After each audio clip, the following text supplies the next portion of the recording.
నమస్కారం. ఆర్‌పిఆర్ టీవీకి స్వాగతం. కొత్త సంవత్సరం కొత్త నిర్ణయాలను తీసుకునేందుకు శుభారంభం అని అంటారు. మన జీవితాల్లో కొత్త ఆశలకు తొలి మాసం జనవరి. మరి ఈ జనవరిలో ఏ రాశి ఫలితాలు ఎలా ఉండబోతున్నాయి? విద్య, ఉద్యోగం, వ్యాపారం, ఆరోగ్యం, కుటుంబ జీవితం, వ్యక్తిగతమైన జీవితం ఎలా ఉంటుంది? గ్రహగతులు మన జీవితాలపై ఎలాంటి ప్రభావాన్ని చూపించబోతున్నాయనేది ఈరోజు మనం తెలుసుకుందాం. మనతో పాటు స్టూడియోలో ప్రముఖ ఆధ్యాత్మికవేత్త, జ్యోతిష్య పండితులు బ్రహ్మశ్రీ డాక్టర్ సివిబి సుబ్రహ్మణ్యం గారు ఉన్నారు. ఆయన్ని అడిగి అనేక విషయాలు తెలుసుకుందాం. నమస్కారం గురువుగారు. నమస్కారం. ఈ 2026 సంవత్సరం జనవరి నెలలో ఏ రాశి వారికి ఎలా ఉంటుంది అనేది తెలుసుకుంటున్నాం. సో అందులో భాగంగా సింహరాశి గురించి తెలుసుకోవాలనుకుంటున్నాం గురుగారు. సింహరాశి సామాన్యంగా సింహరాశికి రాశిలోనే కేతు ఉన్నాడు. అందువలన సొంత పనులు అంటే కొంత వైరాగ్యం ఎక్కువ, బద్ధకం ఎక్కువ. అందుకని సొంత పనులు కాకుండా ఎవరి పనైనా అయితే తొందరగా చేయడం జరుగుతుంటుంది. ఆ విషయాన్ని మనం దృష్టిలో పెట్టుకుని ఇతరుల పనిపై చూపేటువంటి శ్రద్ధ మన పనిపై కూడా చూపినట్లయితే మాత్రమే మన పనులు అనుకూలంగా అవుతాయి అనే విషయాన్ని గుర్తించాల్సిన అవసరం ఉంది.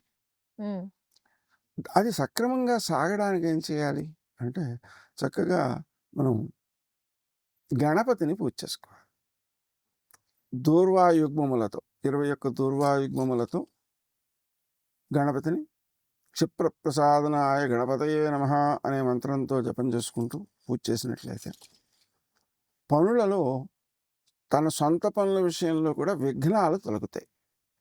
అతి సామాన్యంగా ఈ రాశి వాళ్ళకి ఏమవుతుందంటే ఇతరుల పనులు చేసేప్పుడు చాలా తొందరగా అయిపోతాయి. అది కూడా వాళ్ళ అదృష్టం అంతే. కానీ తన సొంత పని దగ్గరికి వచ్చేటప్పటికి విఘ్నాలు ఎదురవుతుంటాయి. అందుకని ప్రతి పనికి ముందు గణపతిని ప్రార్థించుకునే ముందుకెడితే విఘ్నాలను మనం జయించేటువంటి అవకాశం ఏర్పడుతుంది. ఇక లాభస్థానంలో ఉండేటువంటి గురుడు మనకు రావాల్సిన సొమ్ములు చేతికి వచ్చేట్లా చేస్తాడు. ఎందుకంటే గురుడు ధనకారకుడు కాబట్టి అతడు రావాల్సిన సొమ్ములు వచ్చేట్లా చేస్తాడు. అంతేకాదు అతను పంచమాధిపతి. పంచమాధిపతి ఉండి గురుడు పంచమాన్ని దర్శిస్తున్నందువలన ఆ వ్యక్తులకు సామాన్యంగా ఆలోచనలు బాగా వస్తాయి. కానీ ఈ ఆలోచనలతోటే ఆగిపోయే ప్రమాదం కూడా ఉంది. మరొక విశేషం ఏంటంటే ఇతను పంచమాధిపత్యంతో పాటుగా అష్టమాధిపత్యం కూడా పట్టింది. అందువలన తన ఆలోచనలే తనకు మాత్రమే కష్టాన్ని కలిగించేటువంటి స్థితి కూడా ఉంటుంది.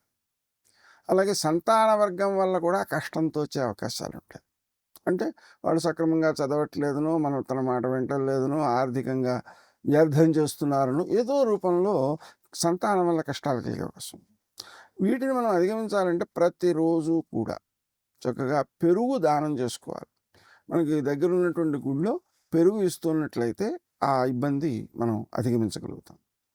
ఇంకా విశేషించి ఈ గురుని యొక్క ప్రభావం లాభస్థానంలో ఉన్నందువలన ఇతనికి వచ్చిన లాభం కంటే ఎక్కువ లాభం వచ్చింది అని భావిస్తుంటాడు చుట్టుపక్కల వాడు. ఆ కారణంగా తొందరగా దిష్టి తగులుతుంటుంది. అందువలన వీలైనంత వరకు దిష్టి తీయించుకోవడం కూడా మంచిది.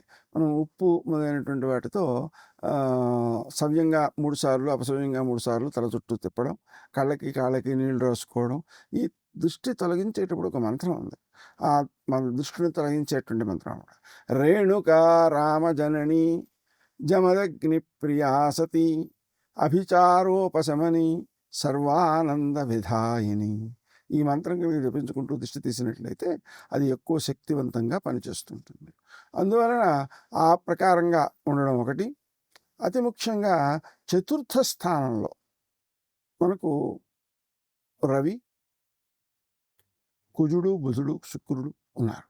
వీళ్ళు దశమ స్థానాన్ని చూస్తున్నారు. దాంతో ఏమవుతుంది, అటు ఆహారము, వాహనము, గృహము సుఖాన్ని ఇవ్వవు.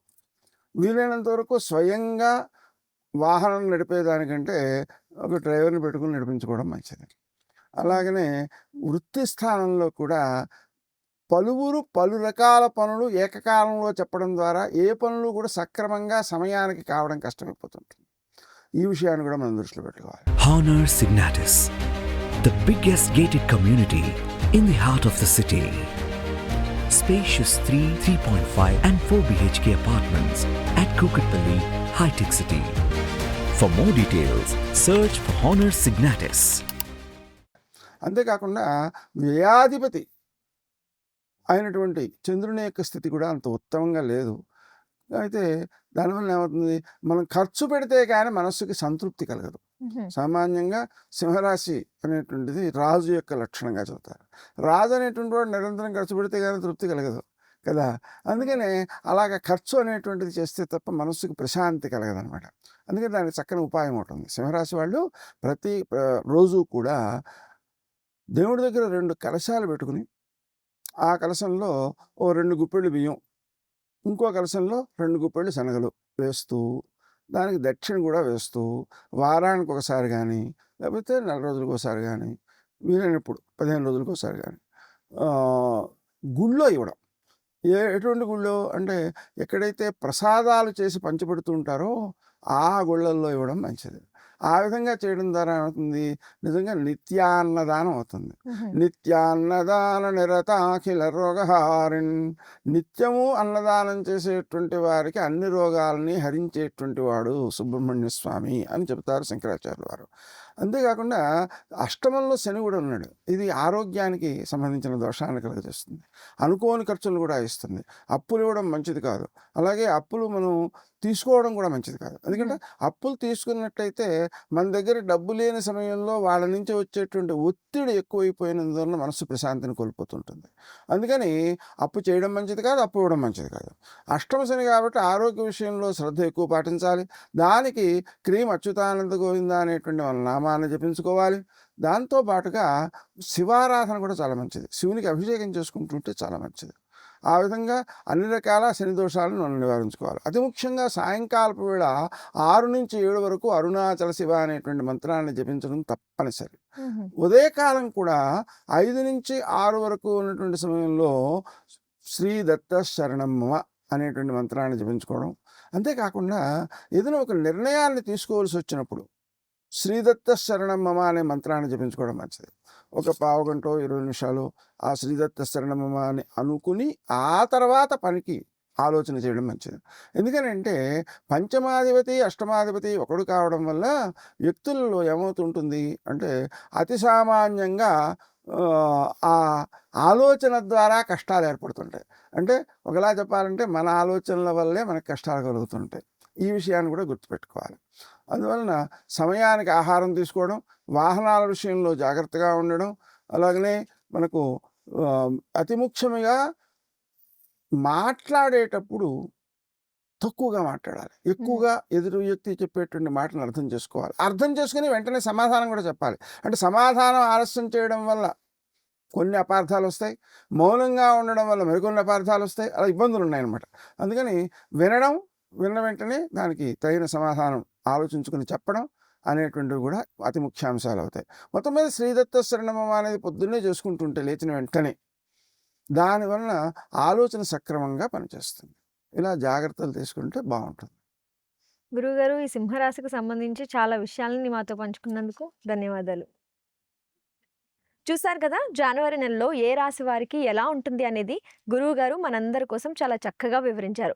మీకు కూడా ఎటువంటి సందేహాలున్నా గురువుగారిని అడగాలనుకున్న ప్రశ్నలన్నీ కూడా కింద కమెంట్ బాక్స్లో కమెంట్ చేయండి. అలాగే మరిన్ని ఇలాంటి ఎపిసోడ్స్ కోసం చూస్తూనే ఉండండి మా ఆర్వీఆర్ టీవీని. సబ్స్క్రైబ్ చేసుకోండి, లైక్ చేయండి, షేర్ చేయండి. Honor Signatus, the biggest gated community in the heart of the city. Spacious 3, 3.5 and 4 BHK apartments at Kukatpalli, High Tech City. For more details, search for Honor Signatus.